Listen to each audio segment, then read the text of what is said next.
નમસ્કાર મિત્રો, સ્વાગત છે તમારું માર્કેટ બુલેટિનના. આજના વિડીયોમાં કોઈ વધુ વાત નથી કરવી, પણ 4 મહત્વના સમાચાર તમને આપવા છે, પણ આપણી ગુજરાતી ભાષામાં. જેમાં 100 વર્ષ જૂની જ્વેલરી બ્રાન્ડનો નવો આઈપીઓ આવે છે. વેદાંતા ગ્રુપનો ઇતિહાસનો સૌથી મોટું લિસ્ટિંગ થવા જઈ રહ્યું છે. રોકાણકારોના કરોડો રૂપિયા ડૂબાડનારી કંપનીનું કાયમી ડીલિસ્ટિંગ થશે.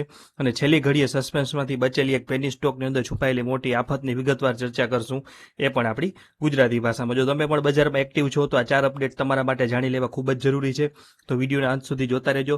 સૌપ્રથમ વાત કરીએ જયપુર સ્થિત 100 વર્ષથી વધુ જૂનો વારસો ધરાવતી જાણીતી jewellery brand Ram Bhajo since 1921ની parent company Advit jewellers limited પોતાનો નવો આઈપીઓ લઈને આવી રહી છે. આઈપીઓ સંપૂર્ણપણે ફ્રેશ ઇસ્યુ છે, જેમાં કંપની 10 રૂપિયાની ફેસ વેલ્યુ ધરાવતા 1,19,68,000 ઇક્વિટી શેર બજારમાં વેચશે, અને તેમાં કોઈ ઓફર ફોર સેલ સામેલ નથી. એટલે કે આઈપીઓ સંપૂર્ણ ફ્રેશ ઇસ્યુ છે.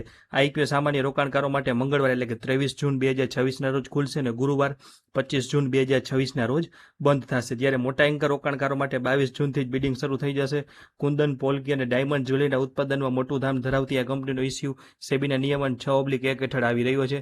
બીજી વાત કરીએ સમાચારની, તો સોમવારે 15 જૂન 2026ના રોજ ભારતીય શેર બજારમાં અનિલ અગ્રવાલની વેદાંત લિમિટેડ તરફથી ઇતિહાસનું સૌથી મોટું લિસ્ટિંગ ધમાકો થવા જઈ રહ્યું છે. કંપનીના ડીમર્જર હેઠળ અલગ પડેલી ચારેય નવી કંપનીઓ એક જ દિવસે માર્કેટમાં સત્તાવાર રીતે લિસ્ટ થશે. જેમાં 1 મે 2026 સુધી શેર હોલ્ડ રાખનાર રોકાણકારોને, એટલે કે 1 મે તેની રેકોર્ડ ડેટ હતી, 1:1ના રેશિયોમાં ચારેય કંપનીઓના શેર ફ્રી મળ્યા છે. સોમવારથી એલ્યુમિનિયમ બિઝનેસની VAML જેનો BSC કોડ રહેશે 544,780, જેની ફેસ વેલ્યુ ₹1 રહેશે. પાવર સેક્ટરની કંપની જેનો BSC કોડ રહેશે 544,781 અને સિમ્બોલ રહેશે VD પાવર, એટલે કે વેદાંતા પાવર, જેની ફેસ વેલ્યુ ₹10 રહેશે. ઓઇલ અને ગેસની કંપની જેનો સિમ્બોલ રહેશે VOGL અને સ્ક્રિપ્ટ કોડ રહેશે 544,782, જેની ફેસ વેલ્યુ ₹1 રહેશે. અને આર્યન અને બિઝનેસ જેનો સ્ક્રિપ્ટ કોડ રહેશે 544,784, જેનો સિમ્બોલ રહેશે VISL. આ તમામ કંપનીઓ એક સાથે ટ્રેડિંગ માટે ઉપલબ્ધ હશે, પણ સેબીના નિયમ મુજબ આ ચારેય શેર શરૂઆતના 10 દિવસ માટે માત્ર ટ્રેડ ટુ ટ્રેડમાં, એટલે કે ટી ગ્રુપમાં ટ્રેડ થશે, જેમાં ઇન્ટ્રાડે ટ્રેડિંગ નહીં થાય. એટલે એક ખાસ નોંધ લેજો, એમાં ખોટું ઇન્ટ્રાડે ટ્રેડિંગ કરવાની ટ્રાય ન કરતા, ને તો તમારે ફરજિયાત ડિલિવરી લેવી પડશે. આગળ વાત કરીએ જેપી એસોસિએટ્સની, તો બીજી તરફ બજારમાંથી એક માઠા અને મોટા સમાચાર દેવામાં ડૂબેલી કંપની જયપ્રકાશ એસોસિએટ્સ લિમિટેડના રોકાણકારો માટે આવ્યા છે. NCLT અલ્હાબાદ બેન્ચ દ્વારા મંજૂર કરાયેલા રિઝોલ્યુશન પ્લાન હેઠળ આ કંપની આગામી ગુરુવાર 18 જૂન 2026થી સ્ટોક એક્સચેન્જના સત્તાવાર રેકોર્ડ ઉપરથી કાયમી ધોરણે ડિલિસ્ટ થઈ જશે.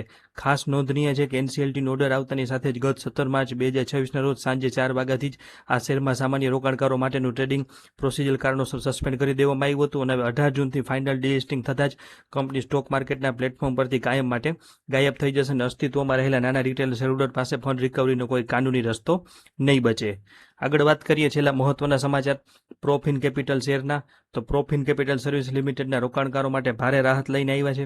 સતત 2 ક્વાર્ટરના નાણાકીય પરિણામો સમયસર જમા ન કરાવવા બદલ BSE અગાઉ 13 મે 2026ના રોજ આ જેનો સ્ક્રિપ્ટ કોડ છે 511,557નું ટ્રેડિંગ સસ્પેન્ડ કરવાનો આદેશ આપ્યો હતો. જો કંપની દ્વારા કમ્પ્લાયન્સ કરતા સત્તાવાર રીતે રદ કરવામાં આવ્યું છે, અને 15 જૂનથી તેનું ટ્રેડિંગ સામાન્ય રીતે ચાલુ રહેશે. જોકે કંપનીના માર્ચ 2026ના રિપોર્ટ મુજબ તેના ઉપર 280 કરોડથી વધુનું મોટું દેવું છે, અને ફિક્સ્ડ એસેટ્સ માત્ર 17.77 કરોડ છે. આથી ₹3ના નાના ભાવથી આકર્ષાયા વગર અગાઉથી ફસાયેલા રોકાણકારો માટે આ સસ્પેન્શન ખુલવું એ કદાચ નુકસાન બુક કરીને પણ સુરક્ષિત નીકળી જવાની એક ઉત્તમ તક સાબિત થઈ શકે છે, જેનો સ્ક્રીનશોટ તમે સ્ક્રીન ઉપર જોઈ શકાજો. તો મિત્રો, આ હતા આજના સ્ટોક માર્કેટના 4 સૌથી મોટા અને સત્તાવાર અપડેટ.